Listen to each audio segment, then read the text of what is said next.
The silence after no has its own sound. Elena Cross knew this intimately now, sitting in the sterile conference room where 3 publishers had just delivered their verdict. The mahogany table reflected the overhead lights like a mirror of rejection, and she could still hear the echo of their polite dismissal. Audiobooks don't work that way, Miss Cross. But what if they could?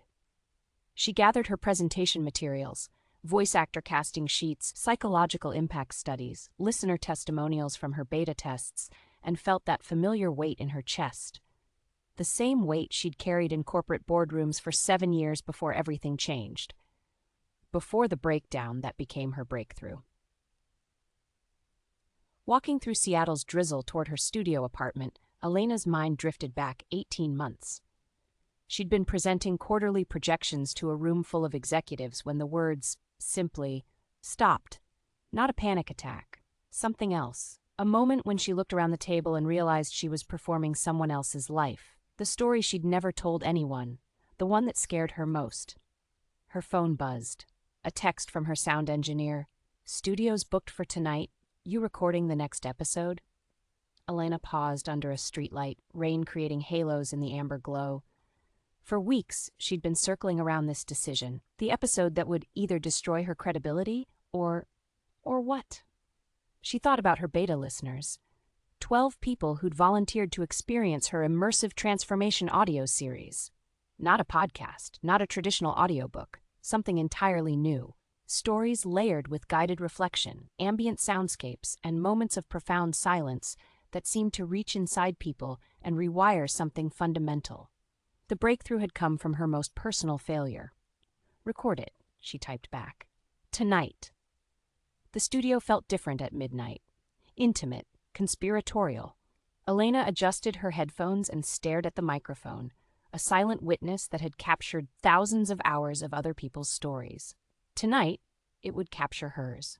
"This is the story I was afraid to tell you," she began, her voice barely above a whisper, "about the day I lost myself completely and found something real." She told them about the boardroom, about the moment when success felt like suffocation, about driving to the beach afterward and screaming at the waves until her voice gave out, about the therapist who asked her to close her eyes and describe what courage sounded like. It sounded like truth being spoken into silence.